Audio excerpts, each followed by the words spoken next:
Aksi mogok yang dilakukan puluhan sopir angkutan kota di area lapangan Pemuda Bulukumba. Aksi mogok dilakukan lantaran penghasilan mereka makin menurun dengan hadirnya becak motor. Para sopir angkot berharap adanya jalur khusus bagi bentor hingga tidak mengganggu rute yang dilalui angkot. Menghindari kesalahpahaman, kepolisian setempat memfasilitasi kedua belah pihak dan akan mendata jumlah bentor.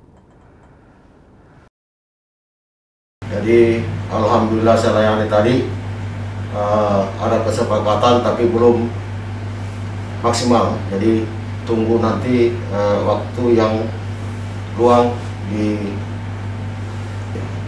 jadi tuntutan dari sopir angkot tadi, dia minta bahwa sopir angkot tidak bisa diganggu untuk diambil muatan di jalan umum termasuk di pasar sentral.